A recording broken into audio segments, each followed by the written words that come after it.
গরিবে নওয়াজ বাংলাদেশের চট্টগ্রামে কাজির দেউরিতে রুহানি সুরতে তশরিফ এনেছেন।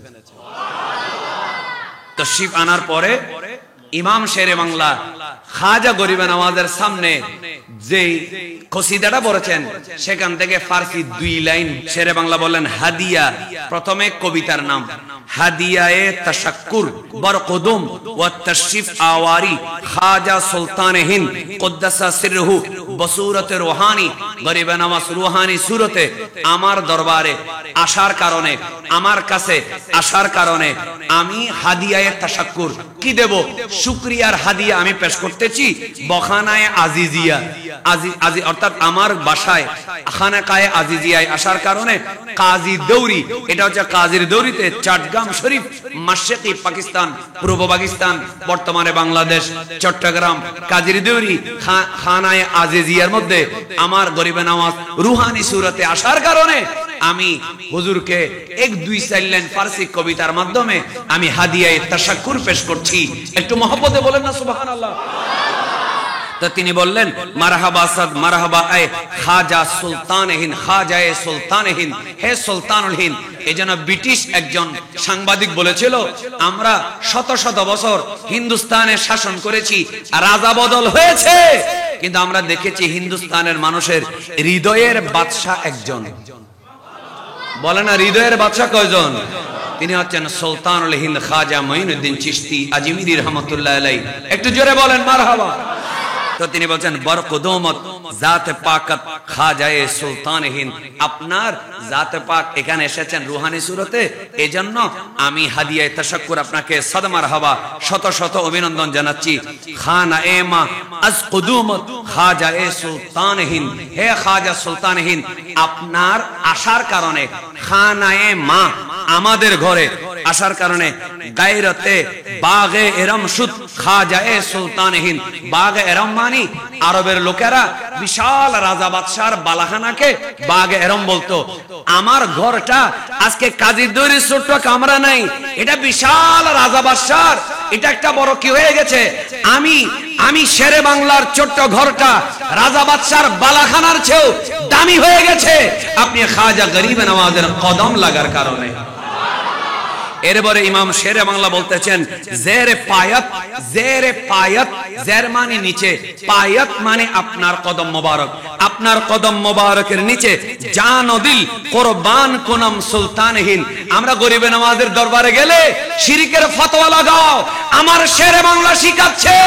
আমি গরিবে নওয়াজকে বলেছি জেরে পায়াত আপনাকে কি দেব, রুহানি সুরতে এসেছেন, আপনাকে আফিল আঙ্গুর খাওয়াতে পারবো না, আপনাকে আমি কোনো কিচ্ছু খাওয়াতে পারবো না, আপনার কদমের নিচে এ সুলতানে হিন্দ জান ও দিল কুরবান কুনম, আমি আমার শেরে বাংলার জান এবং দিল আমি আপনার কদমের নিচে কুরবান করে দিলাম। গরিবে নওয়াজ বেলায়েত দিয়ে ইসলাম প্রচার করেছেন। একটু জোরে বলেন কি দিয়ে? কিন্তু যখন দেখলেন পৃথ্বীরাজের নির্যাতন বেড়ে গেল, তিনি ওই আনাসাগরের পানিকে কি করেছেন, একটা লোটার ভিতরে ঢুকিয়ে ফেলেছেন। ইমাম শেরে বাংলা এইভাবে বলতেছেন আজকারামাতাস আজিবা বশনু আজমান এ জাওয়া আবহায় আনাসাগর করদ দর ইবরিক আ। একটু জোরে বলেন মারহাবা। আমার শেরে বাংলা বলছেন আজ কারামাতাস আজিবা। আমার খাজা গরিবে নওয়াজের শেরে বাংলা বলতেছেন খাজা গরিবে নওয়াজের আশ্চর্যজনক কারামত হলো তিনি, হে যুবক শোনো, হে যুবক, এই যে লাখ লাখ মানুষ জড়ো করে মনে করতেছো কোরআনের ঠিকাদার তোমরা হয়ে গেছো, যুবক তোমরা শোনো, আনা সাগরের পানি আমার গরিব নওয়াজ আবহায় আনা সাগর করদ দর ইবরিক, ইবরিক মানে লোটা, বদনার ভিতরে লোটার ভিতরে আনা সাগরের পানি ঢুকিয়ে ফেলেছিলেন। খুশক শুদ আনা সাগর বলশির হায় জানোয়ার, শুধু তা না দুগ্ধওয়ালা জানোয়ার, ওট, গরু, ছাগল, ভেড়ার স্তনের দুধ পর্যন্ত শুকিয়ে গিয়েছিল।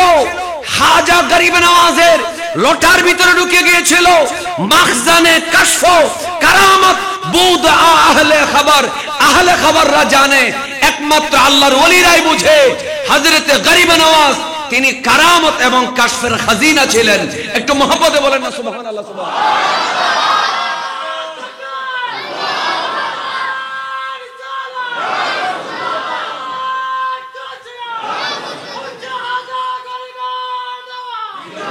তো এরপরে তিনি বলতেছেন হস্তি আরাই পিতোরা বাদ আ করদা ফনা দস্ত চুঁ বরদাশত খাজা সুয়ে হক বাহরে দুআ।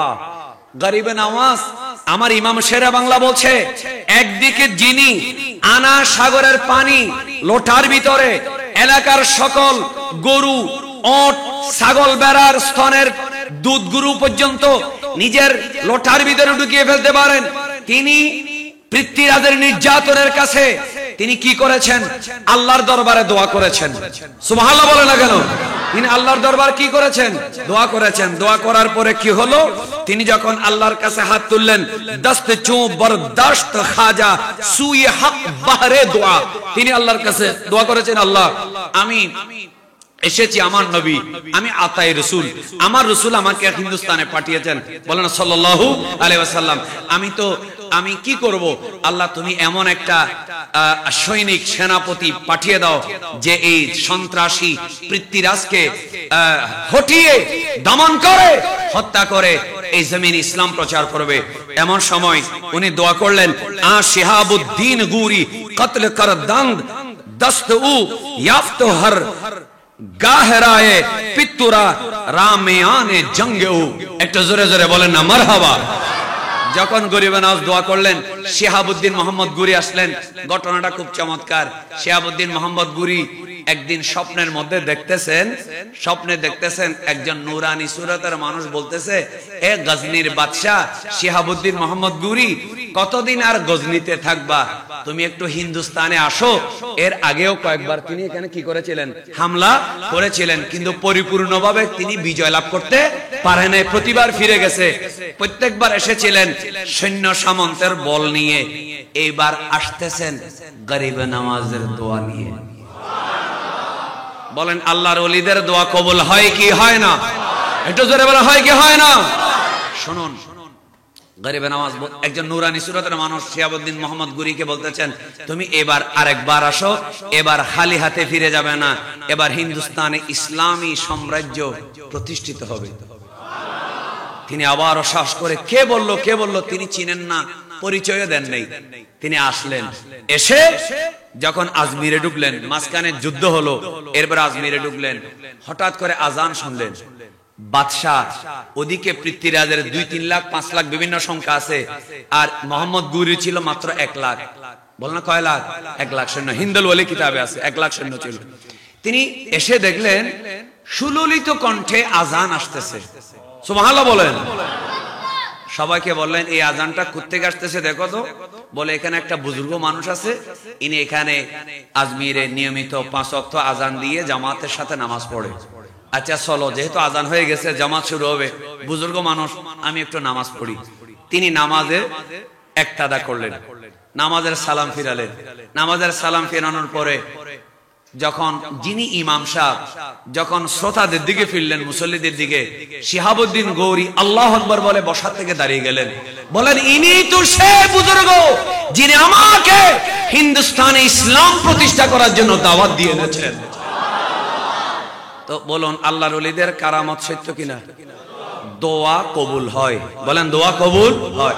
তো হিন্দুল ওলি কিতাব একটা ছোট কথা আছে, খাজা গরিব নওয়াজের বয়স যখন 59 বছর, হুজুর কয় বছর? 59 বছর বয়স।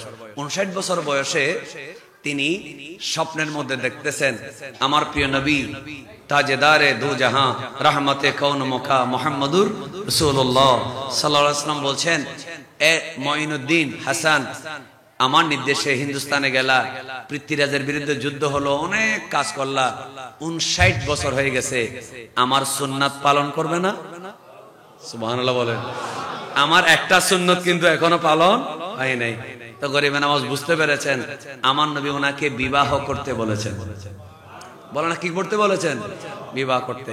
তো এদিকে আমার নবী বললেন স্বপ্নে তুমি বিয়ে করো, আর ওদিকে সৈয়দ ওয়াজিহুদ্দিন মাশহাদি, সৈয়দ ওয়াজিহুদ্দিন মাশহাদি একজন আওলাদ রাসূল, তিনি স্বপ্নে দেখলেন হযরতে ইমাম জাফর সাদিক রাহমাতুল্লাহ আলাইহি, ইমাম হোসেন রাদিয়াল্লাহু আনহুর সন্তানের নাম ইমাম জৈনুল আবেদিন, ইমাম জৈনুল আবেদিন রাদিয়াল্লাহু তাআলা আনহুর সন্তানের নাম ইমাম বাকের, ইমাম বাকের রাদিয়াল্লাহু তাআলা সন্তানের নাম ইমাম জাফর সাদিক রাদিয়াল্লাহু তাআলা। বলেন না মারহাবা। জাফর সাদিক রাহমাতুল্লাহ আলাইহি স্বপ্নে আসলেন, এসে বলতেছেন, এ ওয়াজিহুদ্দিন মাশহাদি, তোমার মেয়ে ইসমত বিবি ইসমতকে তুমি মঈনুদ্দিন চিশতির সাথে বিয়ে দাও। তিনি ঘুম থেকে উঠে খুশি মনে গরিব নওয়াজের কাছে গেলেন, বললেন আমাকে হযরতে জাফর সাদিক রাহমাতুল্লাহ আলাইহি নির্দেশ করেছেন আমার মেয়েকে আপনার কাছে শাদী দেওয়ার জন্য। তো খাজা গরিব নওয়াজ বললেন, আমার নবী আমাকে নির্দেশ দিয়েছেন সুন্নাত পালন করার জন্য, সমস্যা নেই। শাদী হয়ে গেল। শাদী হওয়ার পরে তিনি ওনার তিনজন ছেলের নাম পাচ্ছি, একজনের নাম হযরত সৈয়দ খাজা ফখরুদ্দিন, হযরত সৈয়দ খাজা হুসামউদ্দিন, হযরত খাজা সৈয়দ জিয়াউদ্দিন রাহিমাহুমুল্লাহ। একটু জোরে বলেন না মারহাবা। ফখরুদ্দিন, হুসামউদ্দিন, জিয়াউদ্দিন, মনে থাকবে তো ইনশাআল্লাহ। আলটু ফালটু ইংরেজি নাম রাখিয়েন না, এই নামগুলো রাখিয়েন। আল্লাহর ওলিদের নামগুলো রাখলে তাসির আছে না নেই? দেখবেন বড় বড় আল্লাহর ওলিদের নামের মধ্যেও কি আছে? বরকত আছে। তো আর একটা মেয়ে হয়েছিল, ওনার নাম হচ্ছে সাইয়্যিদাতুনা জামাল, বিবি জামাল রাহমাতুল্লাহি আলাইহা। একটু মহব্বতে বলেন মারহাবা। হাফেজা, হাফেজা, হাফেজা জামাল। বলেন হাফেজা।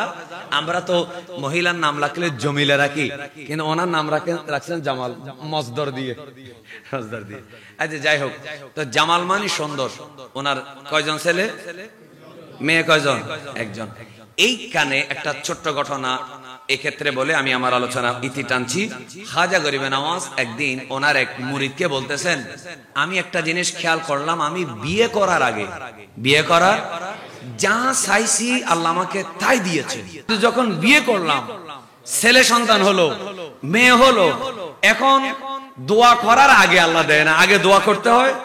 দোয়া করলে আল্লাহ কবুল করে, তারপরে একটু সময় নিয়ে আসে। সুবহানাল্লাহ বলেন না।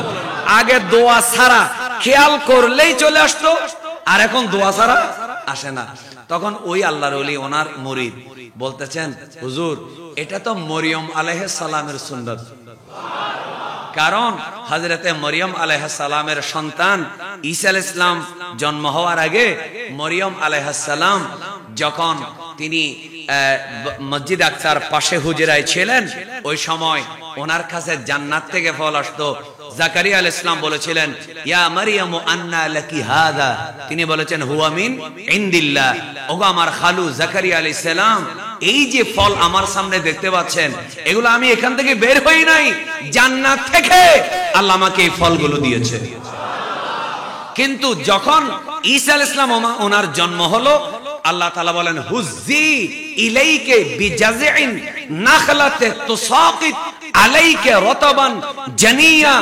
এ মারইয়াম, আগে তো ব্যস্ত থেকে একেবারে রেডিমেড ফল পাঠিয়ে দিয়েছি, এবার একটু কষ্ট করতে হবে। খেজুর গাছে একটা ধাক্কা লাগাও, ধাক্কা দিলেই টসটসে পাকা খেজুর তোমার সামনে এসে যাবে। তো মরিয়ম আলাইহিস সালাম যখন মা হন নাই, তখন উনি না চাইতে আল্লাহ জান্নাত থেকে দিয়েছেন, আর মা হওয়ার পরে একটু কষ্ট করতে হয়েছে।